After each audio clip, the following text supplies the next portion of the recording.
Hi, friends. Happy New Year 2026 and welcome to our first prophetic update of the new year. I call this Chinese New Year 2026 prophetic update.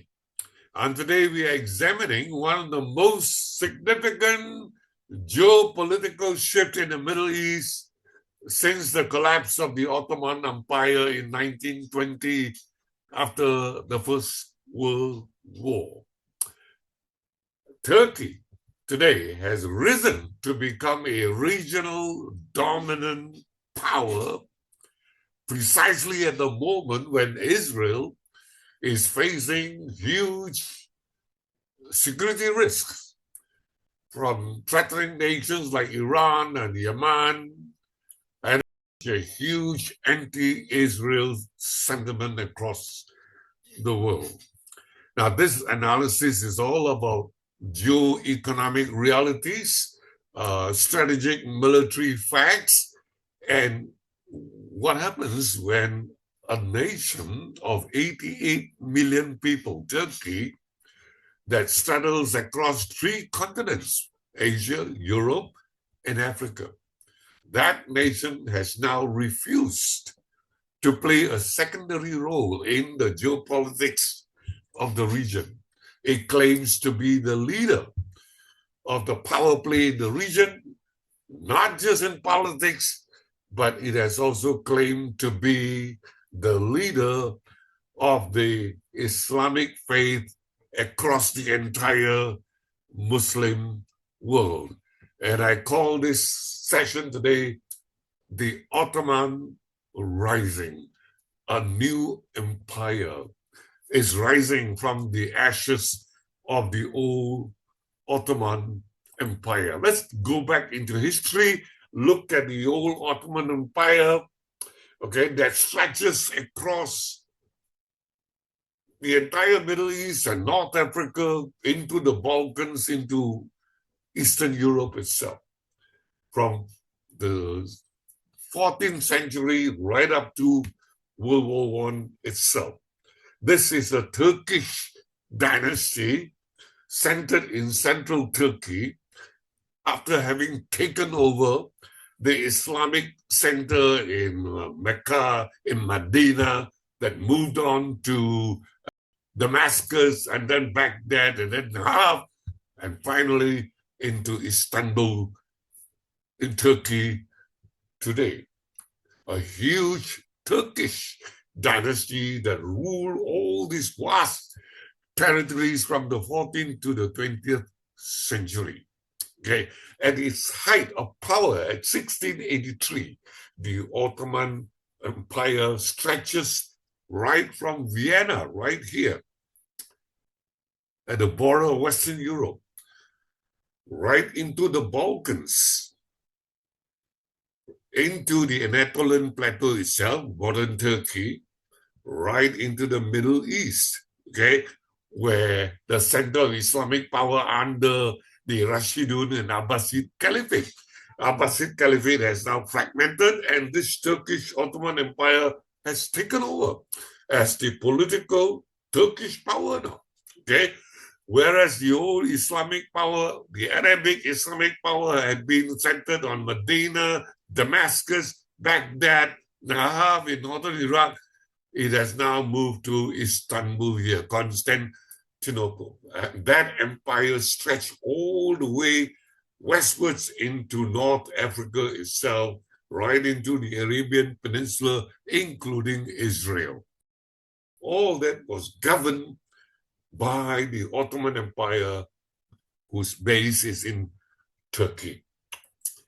Now, but during World War I, the Ottoman Empire sided with Germany, and Germany lost the war. And immediately after the war, the Western powers carved up the entire Ottoman Empire, divided it among the victors of the war.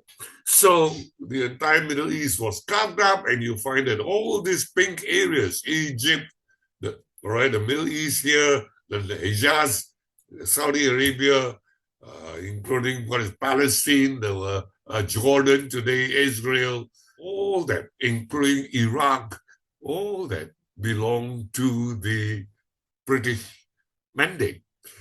The one shaded in blue is under the French. So Syria, Lebanon, North Africa, Tunisia, Algeria, they are under French occupation. Okay, but Turkey has risen up to be an independent power itself. It has fought off its enemies and it was granted to be an independent power. Now, so cut off all these artificial borders that you're seeing today in the Middle East, border of Syria, Lebanon, Israel, except Jordan, Iraq.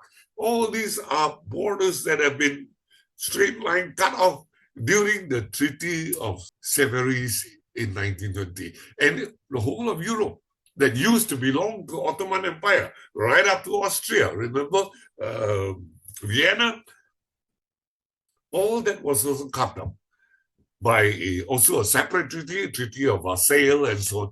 So what you have in Eastern Europe today, these are all nations that sprung up at the collapse of the Ottoman Empire in 1920, okay? And today, Turkey seems to be able to exert its influence over all these vast territories that belonged to the Ottoman Empire before. It has become a regional dominant power.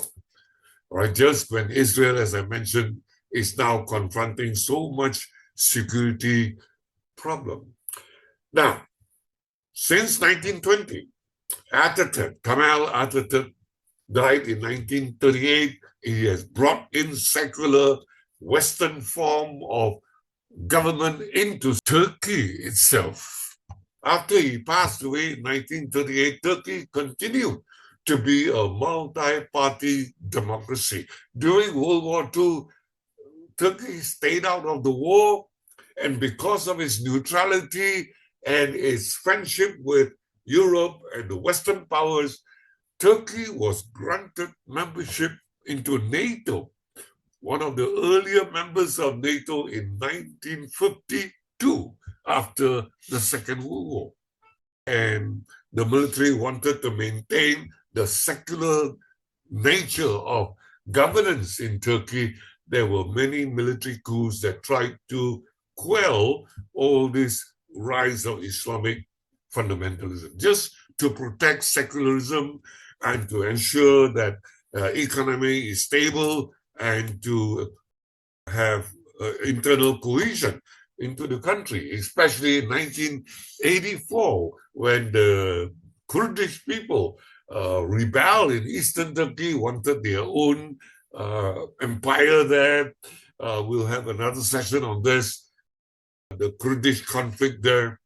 And over the turn of the century, in the year 2000, the rise of political Islam under this man, President Recep Tayyip Erdogan. He has been in power since 2002, 24 years now. He's bringing back the Islamic legacy of the former Ottoman Empire, as well as ensuring that Turkey today has its strategic autonomy, no longer a vassal state of the West, neither of the East. This is the rising political power of Turkey today.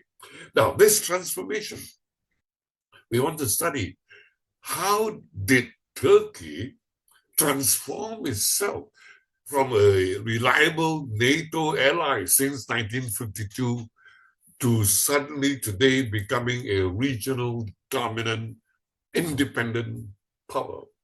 Now, after World War II, Turkey is still very pro-West. It played its assigned role perfectly for NATO. It was a southern NATO defense against Soviet incursion. Into the south, it stopped Soviet expansion. It houses U.S. air bases in Turkey itself, the Incirlik air base there. The Turkish army was very much involved in assisting the United Nations to defend Southern Korea against the invasion from the north. played a huge role there. It was a model, pro-Western, secular, reliable NATO nation. But in 2016, there was a coup against Erdogan. And Erdogan sought American and support from British people, especially in terms of intelligence, military, gear. However, the response from MI6 and from the US were very slow and vague. And so President Erdogan suspected that US might be complicit in this coup to topple him, and he realized he couldn't trust the West anymore should there be any crisis that happened in Turkey.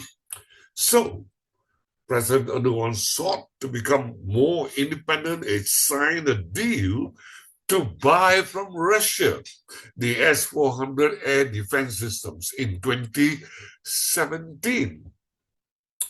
And imagine, this is a NATO nation. This is unprecedented. A NATO ally of America buying equipment, defense equipment, military hardware from an enemy nation, from Russia. And so Turkey was sanctioned by President Trump in 2019, booted out of the F-35 program, which Turkey had joined the US in 2016, and sanctions were imposed. And what was Turkey's response? Instead of bowing down to Trump or to NATO demand, Turkey accelerated its own domestic weapons production. It deepened its ties with Russia, with China, with regional powers in region. And therefore, today you try to understand why Trump is more than accommodating towards Turkey. You need to understand the background experience. Trump had already tried to impose sanctions on Turkey before, booted Turkey out from the F-35 program, and yet Turkey has thrived and grown despite what Trump did in 2019. So American punishment didn't force compliance from Turkey, but it forced independence. Well, this Turkey is supposed to be a loyal NATO ally, a NATO bulwark against the Russian southern flank, and a geopolitical economic bridge between the East and West, a model of pro-Western development. How has Turkey changed to become today a nation that can openly defy the West and actively building and cultivating its own sphere of influence? Okay, look at the military exports of Turkey today. In 2024, it exported its military hardware to more than 180 nations, and earning Turkey $7.1 billion US. 2025, that has increased by another 44% to $10.3 billion US. Its military export hardware, the income that's generated from its defense industry exports. Now, what is happening here is Turkey is building its own regional dominance, not just by having its own military strength, but by exporting its military hardware to all these nations, 180 nations. It is enabling the strength to others as well. And all these import countries now owe favor and has interests aligned with Turkey. The defense industry of Turkey rose from $0 in 2000 to today $52 billion annually. That is 11% of its annual GDP. All countries in Europe contribute only 2% of their GDP towards military expansion. US is about 3.5 to 4%. Israel is less than 6%. But Turkey, 11% of its GDP is dedicated just to defense production, drones, tanks. It has its own Khan fighter jets. In fact, 80% of its military dependency is now fulfilled from its own domestic production. This is not isolation. This is not sanction. This is independence in Turkey. That's how strong Turkey is. Its own weapons today, the Bayraktar TB2, and today you have the TB3 unmanned aerial vehicle, the drones. It's the most popular drone. It's being exported to more than 34 countries. Its Bayraktar drone takes up 68% of the global market, way above the exports of drones from all the other countries, from Israel, from US. Turkey outpaced all of them in terms of its drone exports. And it's economical. It has proven to be very, very lethal. Remember, late last year, Ukraine hit 6 airfields with all these strategic bombers in Russia with all these drones, the Bayraktar drone, all supplied to Ukraine from Turkey. And it's cheaper by half compared to the US Reaper drones. And Turkey sells to everyone who is interested. The 36 nations that imports the Bayraktar from Turkey, including Qatar today and Saudi Arabia, including Malaysia, including even Poland, a NATO nation. There are no political strings attached to an economic sale of these drones. Unlike in US, they want to see the record of human rights and so on before they agree to even sell any countries such military hardware. Turkey is cultivating a network of military influence and dependency. It's creating a huge market for Turkey's spare parts itself. It provides training, it provides technical support, all right, and making all these nations dependent on Turkish goodwill. And from that, Turkey leverages it to become a diplomatic alignment with the geopolitics and foreign policy of Turkey. All these nations now are no longer dependent on US and EU supplies because they're buying it from Turkey. And so they become less vulnerable to American and Western political pressure. They come under the umbrella of Turkey today. So last year, 2025, Turkey already has the largest military in NATO. 700,000 active battle experienced personnel. Its army, 700,000 people, 3,600 tanks, more than 1,000 aircraft. Turkey owns its own production. And of course, it has the most capable drone force in NATO itself, proven, lethal, effective in Ukraine. Unlike all the other NATO militaries, they are just cosmetics, 2.5% of the GDP, not experienced in battle for the past 50 years. But these are battle-hardened. Turkey's army has gone through battles in Syria, Libya, Iraq, Azerbaijan. They've gone through combat experience.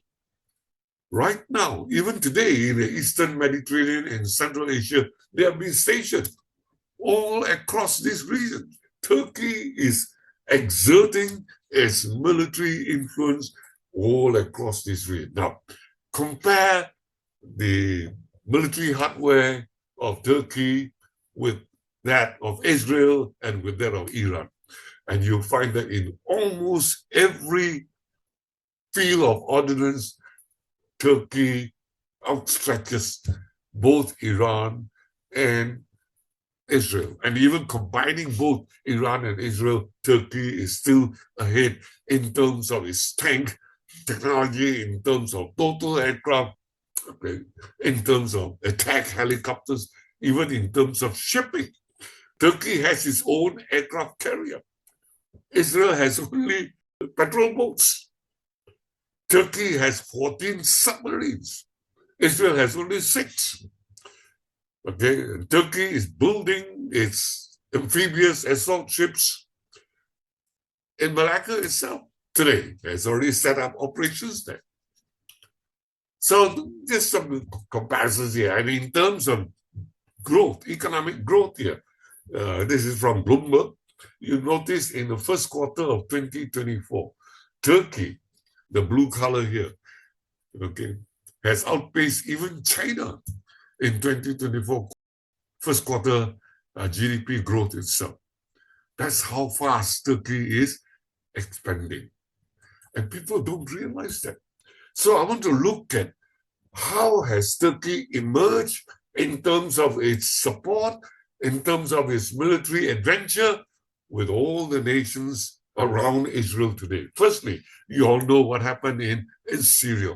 October 2024, Turkey invaded the Kurdistan area of northern Syria here, at the northern strip across here, 8,000 square kilometers of territory was taken away from the Kurdish SDF military in northern Syria here. And even last week, this new year, 2026, Jolani, Syrian National Army, has converged onto Kurdish forces in Raqqa and so on, taken over all this area.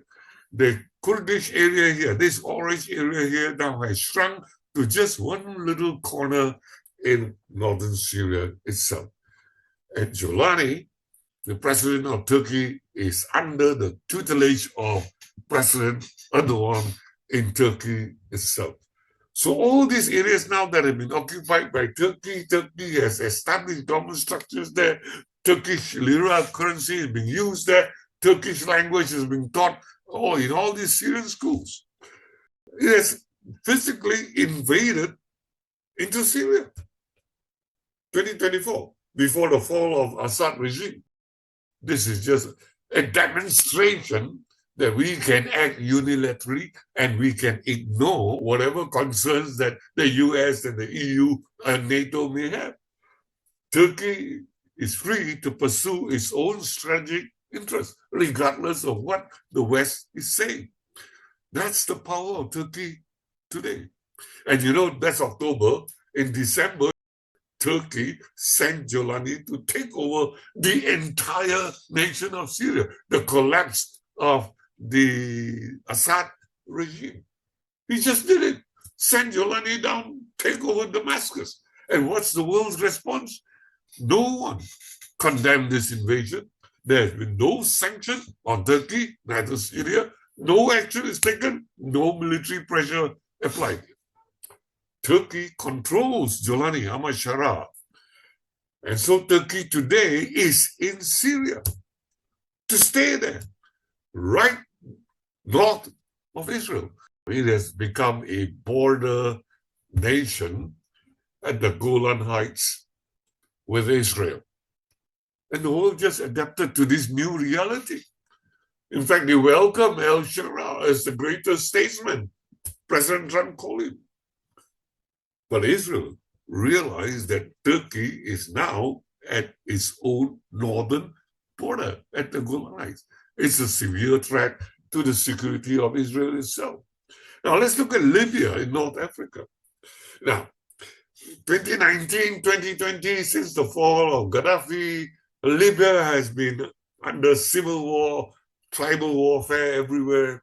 What happened is, under this civil war, Turkey decided to support the existing government of Libya, send weapons there, send Syrian army into Libya, and help the national government of Libya to regain Tripoli, oil center, and the entire western Libya that the rebel leader, General Haftar, had already overtaken, almost conquered Tripoli.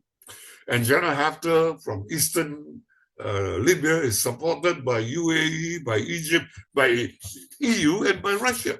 And yet Turkey defied all these fellow NATO nations in the EU to support the other side, the national army of Libya. Ignore all the protests from USA, from the EU, from Egypt, from Greece. It's taken over Libya, and you notice the red corridor, so now it shares a common maritime territory with Libya, allowing Turkey now the right to drill for oil in the eastern Mediterranean, this red swatch here. All right, this is the Mediterranean Sea and maritime control of Libya and Turkey, and they are drilling for oil there. Despite protests from Greece, despite protests from Egypt, Turkey just doesn't care. We will go on digging because of our assistance to Libya. That's what's happening. Okay, so Turkey has set up air bases all over Libya now. This is Libya. You see all the bases there. These are all Turkey air bases there in Libya. So Turkey has control now northern Africa. Southern Mediterranean is under Turkish influence now. Okay, now let's look at Turkey's influence with Azerbaijan. Now, Azerbaijan and Armenia has been at war since 2020. Russia is too preoccupied with Ukraine. So all these former Russian territories have gained independence. Armenia has taken this territory in red, known as Nagorno-Karabakh, during the war between Azerbaijan and Armenia. But Turkey assisted Azerbaijan to take back this red territory. Turkey had no territorial gain from this partnership with Azerbaijan, but it gained gratitude from Azerbaijan, and Azerbaijan is an oil-producing country, the Caspian oil in Baku here, since 2007, Caspian oil. So now Turkey receives Caspian oil through pipelines all the way into Turkey to export into Europe and Africa. Turkey gained a valuable oil-producing partner to supply Turkey with oil and access into Europe through Turkey. Armenia is left all alone. But you know, President Trump came in and secured a peace agreement between Azerbaijan and Armenia in the middle of last year, and also prepared to lease the Zangezur corridor that stretches from Baku right down to the southern border into Turkey. The Zangezur corridor, a 100-year lease from both Azerbaijan and Armenia. So here is the oil pipeline that stretches from Baku in Azerbaijan right through the entire Turkey into Greece and into Italy, and from there export into Europe. That's the role Turkey plays. Okay. Now, let's look at Turkey-Russian relationship. Now, Turkey is a NATO member, remember that, since 1952, and yet it refused to sanction Russia following NATO's directive, right, to stop Russia because of the Russian-Ukraine war in 2022. Turkey refused to join the Western sanctions on Russia. Instead, Turkey provided evasion routes for Russia to continue to export its oil through the Caspian Sea into Baku, and from there to the west, or using the BRI into China. Turkey is facilitating Russian export through its own channel, through Azerbaijan. All the Russian tourism now is into Turkey because Europe has blocked the tourists from going into the sanction. And Turkey-Russian trade went up by $60 billion in 2025, not participating in the sanction against Russia. So Turkey buys Russian gas and oil and re-exports them. And so Russia, out of goodwill, supports Turkey military operation into Syria. So when Turkey invaded Kurdistan, Russia was silent. Russia owes it to Turkey for its export routes. So Turkey, on one hand, still maintain its NATO membership and all the security guarantees being a NATO member, and yet it maintains deep economic and strategic ties with Russia. Turkey is playing both sides. It's getting away with it. And friends, it works. That's the strategic brilliance of Turkey. Because neither side can cut Turkey off. NATO needs Turkey because Turkey has its largest NATO force there, besides America, 700,000 active duty servicemen. And the geographic location of Turkey itself, between East and West, and its control of the Bosphorus and Dardanelles Straits into the Black Sea. That's Turkey's advantage to NATO. And Russia needs Turkey as well as a successful sanction evasion route to counter all this Western pressure and sanctions. And therefore, when Turkey invaded Syria and Turkey dismantled the Syrian army there under Giuliani, Russia was silent. Now, next, I take you to look at the regional influence of Turkey with the countries of Central Asia, right from Azerbaijan in the west, right up to Kyrgyzstan in the east, right up to the border of China itself. Now, Turkey comes from this region. It's a Turkic people. It has deep ethnic, linguistic, cultural ties with all the Turk peoples in Kazakhstan, Kyrgyzstan, Uzbekistan, Turkmenistan, and Azerbaijan. All these are Central Asian countries.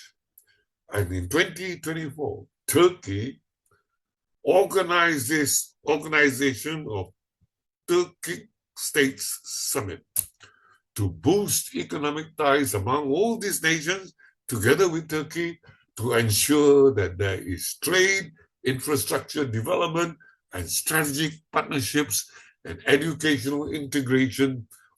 All this taken lead by Turkey itself. President Erdogan is now chairperson of this organization. Now, this brings to mind, these are all kings of the East in Revelation chapter 9. Okay? And Turkey is leading all of them today. The kings of the East, all the Tan countries bordering southern Russia right into China. Turkey has exerted its influence there. There is now geo-connectivity in this middle corridor right from China right into Turkey across all these Central Asian states. Turkey is now the third world leader there. All these areas, there's 170 million people in all these states there, from the Mediterranean right up to China. And Turkey becomes a bridge for all these countries to export into the West, while carefully maintaining its economic ties, strategic balance with Russia and China, not provoking them because this is not a military alignment. This is just a geo-economic alignment. It maintains ties with Russia and with China. That's the brilliance of President Erdogan. Compared with what was alleged, actually the MI6 had tried to persuade Turkey in 2016 to take over all these countries, conquer them. Erdogan was smarter. He worked through geostrategic partnerships and not through conquest. Okay. Now, another factor that we need to keep in mind is Turkey controls the refugee tap into Western Europe. because there are more than 6 million Syrian refugees living in Turkey, housed in Turkey from the civil war in Syria itself. And it costs billions of dollars to maintain all these camps, to host all these refugees. And Turkey often threatens to open the borders and let all these refugees flood into Europe, send them into the European Union. And so Europe had to pay between 10 billion to 20 billion euro per annum to help Turkey to keep the refugees in Turkey. 2020, Turkey opened the tap, let the refugees get into Greece, and from Greece up into Eastern Europe, into Germany, and from there into UK. So what Turkey has done is Turkey has weaponized its migration policy. And it gives Turkey a huge leverage over Europe. Europe is terrified that Turkey can trigger any migration at will, anytime. Therefore, when Turkey invades Syria, or when Turkey buys Russian oil against EU sanctions, or when Turkey drills in disputed Mediterranean waters because of its partnership with Libya, Europe kept mum. Europe was muted for fear of Turkey opening this refugee tap. Okay, next I want to come to the Black Sea now. Turkey controls access into the Black Sea. Look at this, the Black Sea, and there are two very narrow straits here, the Bosphorus Straits and the Dardanelles Straits. This is the only route for ships to get into the Black Sea from the Mediterranean Sea. And Turkey has been given the right through the Montreux Treaty 1936 to have the right to close the straits to warships at times of war. Turkey has that sole prerogative to do that. And so during the recent Ukraine-Russian war, Turkey stopped Russian ships from entering into the Black Sea to supply reinforcement to its forces in Crimea. Turkey sided with Ukraine against Russia in this Russian-Ukraine war. Right? And Turkey has objected to Russia's occupation of Crimea here in 2014 because apparently Crimea was former Ottoman Empire. 20% or 25% of southern Ukraine are Muslim population from the Ottoman Empire before. And therefore Turkey wants to be their champion, protested Russian invasion of Ukraine. And yet Turkey keeps its trade with Russia alive, prosper in the trading relationship with Russia. Although Turkey opposes Russian military invasion into Ukraine, but there was close cooperation in terms of economics.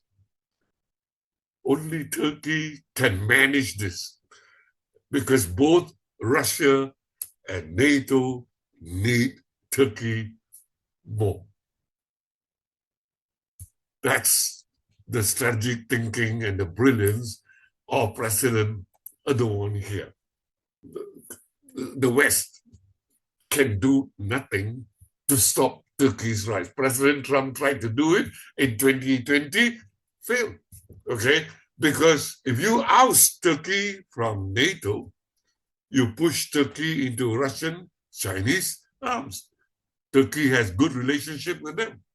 Once you alienate Turkey, Turkey will allow Russia access from the Mediterranean into the Black Sea, vice versa. And NATO is going to lose 700,000 trained military personnel. And NATO and the West are going to lose that geographic strategic location of the east-west position of Turkey. These are two valuable assets that Turkey has that NATO and the West wants to preserve. If you sanction Turkey, well, Turkey has already diversified its trade links, its tourism links with Russia, China, Middle East, Central Asia. Trump couldn't sanction Turkey after Turkey bought Russian S-400 missile defense. because of Turkey's relationship with the East and with the South is much stronger. If you have an embargo on weapon supply to Turkey, Turkey already produces 80% of its own weapon dependency. It has its own military hardware. And China is ready to sell its J-20, the picture here. The J-20 and the J-35 Shenyang stealth aircraft of China is in the market for Turkey today. So Trump has got to give way and now considering to sell the F-35 back into Turkey, just to keep Turkey in the Western sphere. You see the strategic thinking of President Trump is this. Trump is not endorsing Turkey against Israel, but Trump wants to keep Turkey close to the West and not lose all this strategic value of Turkey to China. Trump wants to keep Turkey aligned with the West. If you bring about regime change into Turkey, if you plan, it was planned in 2016, it failed, it had made President Erdogan even more paranoid of its relationship with the West. Turkey is turning towards the East.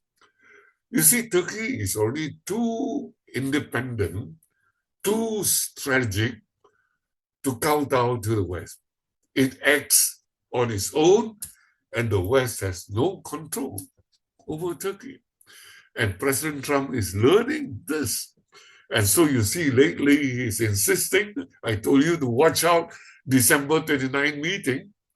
I feared that President Trump would insist that Turkey would be allowed into the International Stabilization Force in Gaza. True enough, Turkey and Qatar, both of them are now in the Board of Peace.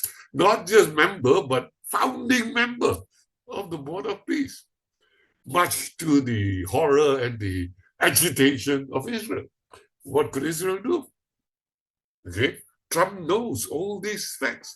And I'm going to explore this with you in the next update. Why has Trump been so pally with Turkey and Qatar? Keeping in mind its relationship with Israel, and this is Israel's red line, and why President Trump is readily crosses all Israeli red lines to invite Qatar and Turkey into the Board of Peace. These are the reasons. These are some of the reasons. We'll look into that in our next update. And so Turkey is that dominant rising power today in the Middle East. It's a menace, but rising powers inherently are not bad. But when you invade across borders without consequences, then that's breaking all rules of war. Europe was silent, America was silent, letting Turkey come into Syria, kill off the Kurdish SDF army in northern Syria. NATO, US couldn't do anything. That becomes a problem. And when Turkey curses Israel and threatens Israel, because Turkey has the military capability to wipe out Israel. I gave you a comparison. Turkish military ordnance will smother Israel's ordnance anytime.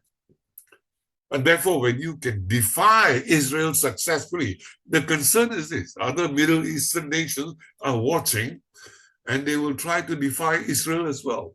They know that the West couldn't stop Turkey.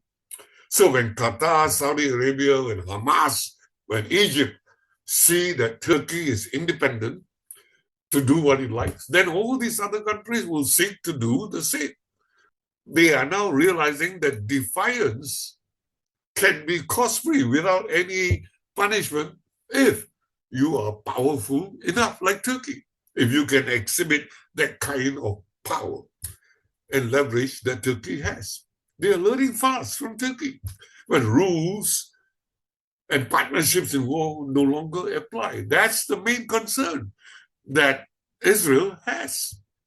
The leverage that Turkey has over all surrounding nations in the Middle East. And so what happened is strategists are looking at the expansion of Turkey, its links, its geostrategic partnerships with all the countries in Central Asia, in Libya, in Egypt, right across into Syria itself. And you realize what Turkey is doing, it is restoring the same territories of the former Ottoman Empire. That's why I've entitled this session Ottoman Rising. This is the whole Ottoman Empire, all the territories here. Now Turkey is in charge. Turkey is leading its influence from the Balkans right up into Central Asia itself. Not because the West allows it. No. The West are looking at it and concerned, but the West can't prevent it. They can't do anything. The West has no better security to offer to Turkey. The West has no other economic carrot that Turkey needs. Turkey is very much independent, and Turkey has that regional influence, whereas the West seems to be withdrawing its influence in the Middle East. So here we are seeing the rise of Turkey, not as a Western ally, neither is it an Eastern satellite nation of China. No, it is an independent, regional, dominant power with its own geopolitical interests. It can choose to align to Russia. It can choose to align itself with China. Nothing that the West can do. And Iran today, Turkey is helping Iran. The Kurdish guerrillas, they occupy part of northwestern Iran here, this part here. And Turkey knows that the Kurdish people are rebelling against the Iranian regime. Turkey has provided secret intelligence of all the Kurdish plans and all the Kurdish locations for Iran to kill all these protesters. Turkey is now working with Iran. Look at Israel now, surrounded by all these nations in red. And Israel is just one small white dot here. That's the concern. Look at Israel here, the one in blue, surrounded by all these red nations that are now all aligned with Turkey. Look at all the red and orange areas. These are areas that pose security risk to Israel. Israel is observing and Israel knows what Turkey is doing. Turkey is re-establishing this Ottoman territory here. And so, friends, the tensions between Turkey and Israel have increased significantly, especially recently. An analyst looking at the exchange of rivalry and tirade between Turkey and Israel, analysts are saying that they are preparing for conflict, especially within the context of the invasion into Syria. Turkey has now have forces right at the northern border of Israel itself, at the Golan. Turkey wants to be involved in the ISF, the International Stabilization Force, in Gaza, although Israel has vetoed that. According to Trump, Israel decides, but Turkey has already got 2,000 armed personnel ready to step in once the Board of Peace allows it. And in the Board of Peace, 9 Muslim nations have already signed up to join this Board of Peace. So Israel looks at all these things and knows that there is a pincer movement coming down from the north. Syria is Turkey. Coming into the south, into Gaza, is Turkey. Turkey is surrounding Israel here on the pretext of joining the ISF, on the pretext of helping in the Board of Peace to reconstruct Gaza, although Israel has flatly refused, but Trump has allowed it. Knowing that Turkey is a refuge for Hamas, is a refuge for Muslim Brotherhood, its neutrality is doubted, and yet Trump is ready to overlook that because of more vital geostrategic interests that I've highlighted earlier. Turkey is too big to ignore, too precious to alienate. President Trump wants to keep Turkey within the Western sphere of influence. And because of that, Trump is willing to override the protest of Bibi Netanyahu. This is what is happening today. And because Bibi kept on insisting no Turkish troops into Gaza, what did Erdogan say? Erdogan issued arrest warrants for Bibi Netanyahu and 36 Israeli officers based on the genocide report of South Africa. Erdogan has compared Bibi Netanyahu to Adolf Hitler 3 times since 2018 and up to September last year. He has publicly called for the destruction of Israel during the Ramadan public prayer in March 25. All this isn't rhetoric of Erdogan, not just to pressure Israel. This is to elevate himself, Erdogan, as the champion of Islamic domain in the whole world. He projects himself as the Sultan of the new Ottoman Caliphate, the rising dominant power that Turkey has become. And the way that he is accusing Bibi Netanyahu, all that kind of rhetoric is designed to make compromise impossible. Analysts are saying this is going to lead to war. A full war between Turkey and Israel is just waiting for an accident to happen. With Turkish troops inside Syria today, if Trump allows Turkish troops to come into Gaza today, any Turkish soldier killed by an IDF soldier, any Turkish infrastructure being bombed by Israel is going to create massive retaliation from Turkey. There's not going to be any half-measured diplomatic negotiation. Both nations, Israel and Turkey, have very young population, and all these things are firebrand. They are all ready for war, just waiting for an accident to happen. And this is what scriptures is saying. Turkey, the king of the north, Gog, as I have kept mentioning, is ready to invade and conquer Jerusalem. Okay, the prophecy of Gog and Magog is a Turkish-led regional coalition. This is the revived Ottoman Empire that invades Israel in the last days. I've asked you to look at the video on Revelation chapter 17 on the Antichrist beast, the beast that was and is not and is coming up again. That is, according to me, the Ottoman Empire under Turkey. Could be. That's my argument in that video. And so you're going to see this end time Ezekiel 38, 39 war. The leader of this invasion is called Gog, who is the Antichrist, the king of the north. I see them all as one and the same person, although some scholars try and differentiate these 3 people.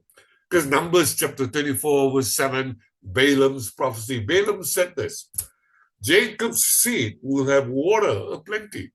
Turkey is running into drought today, just as Iran. All these northern forces are running dry. But Jacob's seed, Israel today, will have plenty of water. Water management, water desalination by Israel, well known through the world. Their king, the king of Jacob, the king of Israel, will be higher than Agag. Now, early Bible translations, the Septuagint and so on, doesn't use the word Agag there, it uses the word Gog. Their king will be higher than Gog. And the kingdom of Jesus Christ is going to be lifted high. This is talking about Yeshua, the seed of the woman, the king of Israel. He will be exalted above Gog or above Agag, this leader of this end-time coalition in the end. Now, this is important because Numbers chapter 24, if you see the word there as Gog, this is the first time that the enemy of Yeshua is named by Balaam. His name is Gog, named by Balaam himself. And so Ezekiel 38 says this. God asked Ezekiel to prophesy, I am against you, Gog. Already mentioned in Balaam, Numbers 24. You are the chief prince of Meshach and Tubal. I'll turn you around. I'll put hooks into your jaws. I'll bring you out. All your army, all your horsemen. Persia, Iran today is included in that contingent. Togama, remote parts of the north, with all their troops, many people coming down with you, converging into Israel. All of these nations mentioned, they are all there around Turkey. These are all the Middle Eastern border neighbors with Israel, North African neighbors of Israel. They were all coming together as the confederation of army under this Gog, under this Antichrist, under this king of the north in Daniel chapter 11. Antiochus Epiphanes, the king of the north, being a foreshadow of the end time Antichrist himself. They were all the same person. And so archaeologists, researchers, Michael Heiser, they all seem to point to the fact that Gog is not from Russia, that Gog is from Turkey. So you're seeing the rise of Turkey. Could Gog be the one coming out from this nation? I'm not saying that Erdogan is going to be Gog, okay? But location-wise, I've always been pointing you to the direction of Turkey, northern Syria, northern Iraq. Michael Heiser looked at two possibilities of Gog because ancient ruler named Gagu, a king of the land of Sakhe. Sakhe is in northern Assyria. Again, northern Iraq, northern Syria. Or it could be Gugu, who is the ruthless leader of Lydia. Lydia is in western Turkey. Lydia is Lydia. So these are Gogs, his name, Gagu or Gugu, in ancient history. So Dr. Michael Heiser also believes that Gog would be from Turkey. Magog is there, okay? Some people say it is Russia. Well, keep your eyes open. Possibilities are there. But I've always been pointing you to Turkey, northern Iraq, northern Syria. This will form the confederation of the armies of Gog and Magog. Okay? Of course, this one looks at Russia and Gomer, Togama being from Turkey and Syria. Of course, Persia is Iran, Libya, and it mentions Kush, which is Ethiopia today. But you look at what happened in Somalia, Somaliland, all that regions here, which is adjacent to Ethiopia as well as Sudan. It's important. I want to take another session on Somaliland, what happened last month. Very important because this is the kingdom of Sheba. Queen of Sheba comes from this region. Okay, so something that you might be interested in, and we can explore that in a later study. And Zechariah chapter 14 tells us this, that a day is coming, the end of days, in the end times. A day is coming for the Lord when your plunder, this is talking about Jerusalem, will be divided right there within you. Jerusalem is going to be conquered. For I will gather all nations against Jerusalem for war. Jerusalem will be taken, houses will be rifled, women will be raped, half the city will be taken into exile. But the rest of the people will not be cut off from the city. 1/3 will flee to the mountains of Judea, into the mountains of Jordan.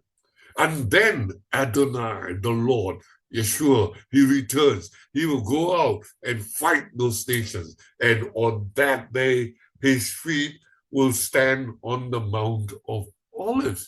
This is the return of Yeshua. He returns to defeat the enemies of Israel. Now, the war of Gog and Magog in Ezekiel 38, 18 to 23 talks about this confederation of army converging onto Jerusalem as well, but they are destroyed by fire from heaven. God personally intervenes. So this is telling us that the war of Gog and Magog precedes this final Zechariah 14 war of Armageddon, when Yeshua, not God himself, but Yeshua returns to the Mount of Olives. That's why I've been sharing with you the Ezekiel 38-39 war is a prelude. It builds up into Armageddon within 3 years. Gog and Magog could begin midway through the tribulation or later. God destroys the confederation of the north. It culminates into Armageddon later. Yeshua returns, okay, in Zechariah 14 to the Mount of Olives. That's the sequence of events here.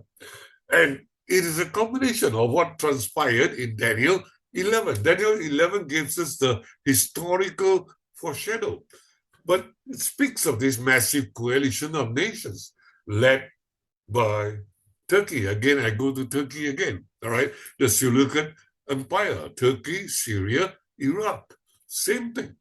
This is the Assyrian kingdom of the past. It is a Seleucid Empire, all the yellow empire after the death of Alexander the Great, that has this constant battle with the king of the south in Egypt through 6 generations of war, from 321 to 164 BC. The war between the king of the north, Turkey, here, all this area here, against the king of the south in Egypt. And in the 7th generation of that battle between the king of the north and the king of the south comes up this final king of the north, Antiochus Epiphanes IV. And Antiochus Epiphanes is the greatest foreshadow, the prophetic foreshadow of the Antichrist himself. And where is he from? Turkey, northern Iraq, northern Syria. He's from that region. And so I've been asking you, watch Turkey, watch northern Syria, watch northern Iraq. Another man has come up today, Ahmad Jolani, the president of Syria. He came from northern Syria, took over the entire Syria, December 2024. Is he the prototype? Is he the fulfillment of that ancient king of the north, Antiochus Epiphanes? Has he come? Therefore, people are struggling with this today. The December 2024 takeover of Syria by this Sunni Hayat Tariq of Sham, led by Jolani Ahmad Shara itself, who is a prodigy tentacle of President Erdogan, an offshoot of Turkey. So now, with Jolani there, controlling all of Syria, Turkey is now right at the border with Israel and Golan. So, will Israel accept a Turkish dominance of all this Eastern Mediterranean region? Or will Israel act before Turkey is fully ready? We see Turkey establishing its base in Somalia. Israel intervened and set up base in Somaliland to counter Turkey. Turkey went into Libya to have access into Eastern Mediterranean. And early this year, January, Israel signed a strategic military alignment with Greece and Cyprus to counter Turkey's influence in Libya across the Eastern Mediterranean waters. So Israel is taking counter steps to check Turkish influence in the Middle East. Now, President Erdogan has vowed to protect Ahmad Shara, Syria's new government, to make sure that Ahmad Shara stays there. And Bibi Netanyahu has sworn that Israel will never accept Turkish influence in Syria, Turkish military influence in Syria.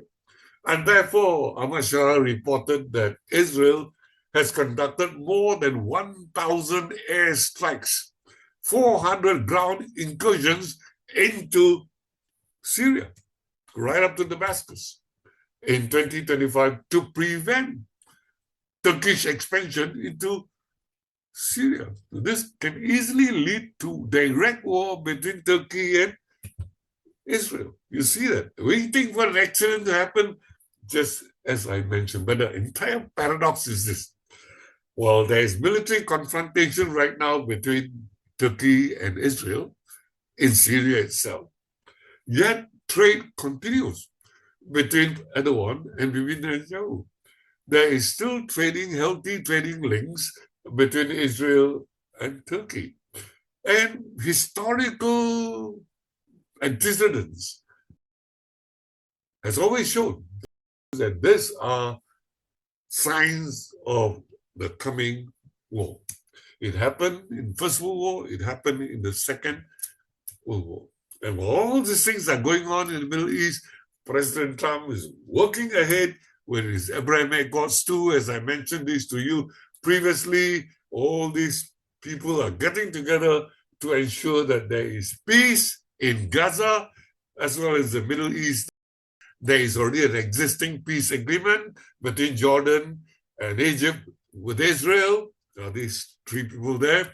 And then President Trump has invited Morocco and Bahrain and UAE to join the first Abrahamic Accord in 2020. And now he's working with MBS, Mohammed bin Salman, together with Mahmoud Abbas of PLO, together with Lebanon, Oman, to join the Abrahamic Accords too. And they are already there in the peace accord in Egypt and also in the Board of Peace, just signed last week in Davos, Switzerland. Trump is working to get all these Middle East people to come together while the rivalry between Turkey and Israel continues despite all these peace efforts that's going on. And right in the middle here is this dark horse here, al-Jolani, otherwise known as Ahmad al-Shara. He is the dark horse there. What will happen to him? Okay. Now, Israel may see this initially as a good thing, with Iran now completely sublime. Wait, we haven't seen the final war yet.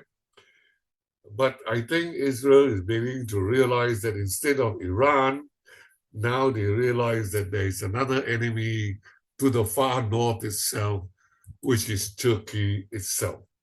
Turkey, for all intents and purposes, has become the new Iran.